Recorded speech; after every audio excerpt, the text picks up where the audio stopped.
مرحبا صديقتي. مرحبا صديقي. مرحبا أصدقائي المشاهدين الرائعين. يا أصدقائي، سوف نتعرف في هذا الدرس على تمرين مهم جدا، وهو تمرين تحمل الشخير من خلال استخدام حاسة السمع. طريف هذا التمرين. نعم صحيح، ومفيد جدا أيضا. هذا التمرين ذكره الدكتور مثنى عطار في الفيديو 32 من سلسلة علاج القلق والإدمان. ذلك الفيديو بعنوان تمرين تحمل الإزعاج، مهم جدا جدا لزيادة التقبل وعلاج القلق والأفكار السلبية والوسواس.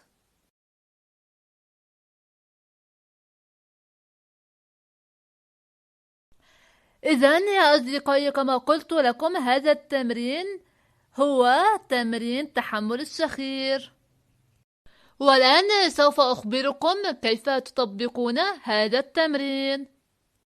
سوف أوضح لكم كيفية تطبيق هذا التمرين من خلال المثال الذي ذكره الدكتور مثنى في الفيديو الذي ذكرته لكم. فإذا المثال هو: إذا كنت امرأة متزوجة وزوجك يشخر أثناء نومه، فإنه عندما يبدأ يشخر فإنك هنا تركزين على هذا الشخير، ثم تبتدئين تتقبلين ألم الشخير، كونك تعرفين أنه الآن يوجد ألم الشخير، هذا ألم واحد، أنت منزعجة منه، فلا تنزعجي من انزعاجه. بمعنى آخر، زوجك يشخر الآن، فأنت هنا تركزين على سماع الشخير، ثم تتقبلين هذا الشخير.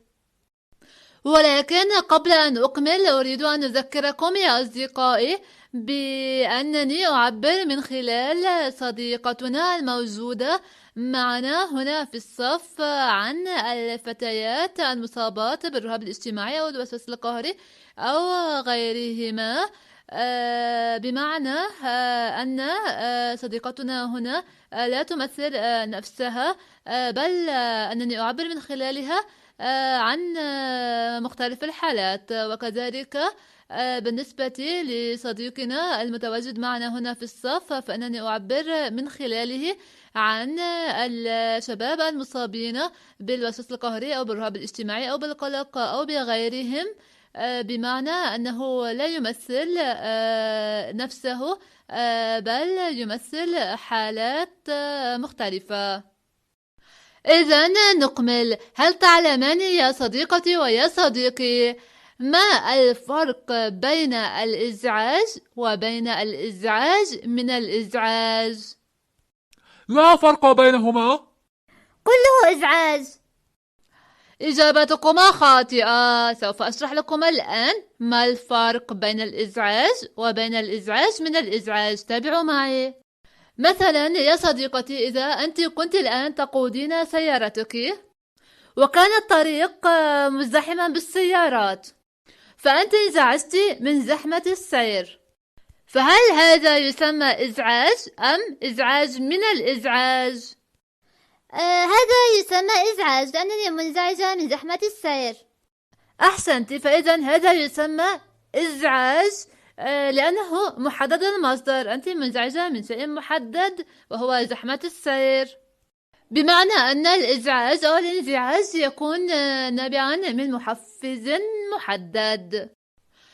أنت الآن تجاوزت زحمة السير، وصلت إلى عملك، عملت، ثم بعد انتهاء دوام عملك عدت إلى المنزل، تناولت الغداء، ثم الآن تستريحين، ولكن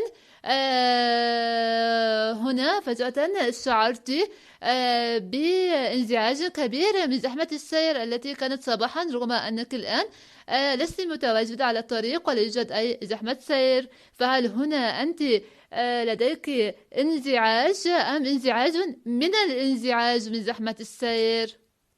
وفقا للمثال، بما أنني الآن متواجدة في المنزل ولست على الطريق ولا يوجد أي زحمة سير، فهذا يسمى انزعاج من الانزعاج من زحمة السير. نعم صحيح. فإذا يا صديقتي الانزعاج من الانزعاج يتولد بسبب عدم تقبل الانزعاج الأولي نابع من المحفز.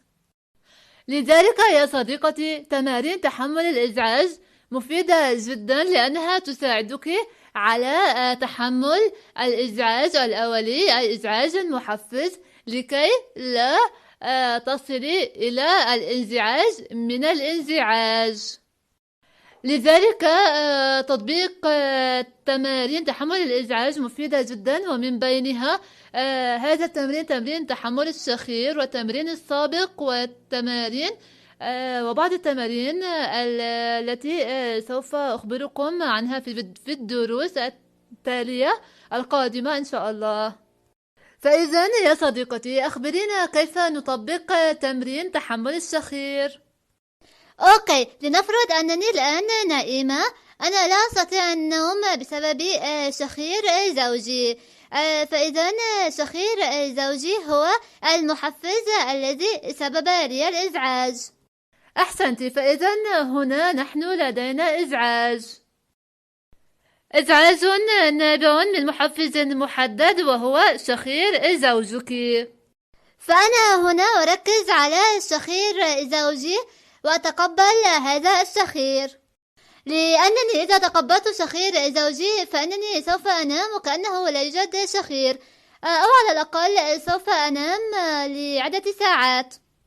أحسنت. فإذا باختصار التمرين هو أن تركزي على ألم شخير زوجك ثم تتقبلين هذا الشخير، وهكذا تستطيعين أن تتحكمي بردود أفعالك تجاه الشخير. أما إذا لم تتقبلي الشخير المزعج فإنه ماذا سوف يحصل؟ سوف يحصل الانزعاج من الشخير نفسه. فعندما أذهب إلى عملي أكون ما زلت متضايقة ومنزعجة من شخير زوجي الذي كان في الليل، رغم أن الآن لا يوجد أي شخير، ولكنني ما زلت منزعجة من شخيره لأنني لم أتقبل الانزعاج الأولي الذي هو الإزعاج الأولي من المحفز الذي هو الشخير. فإذا تقبلك الإزعاج الأولي النابع من المحفز يجعلك تعيشين براحة وبهدوء، ويحميك من الانزعاج الذي يجعلك غاضبة طول اليوم.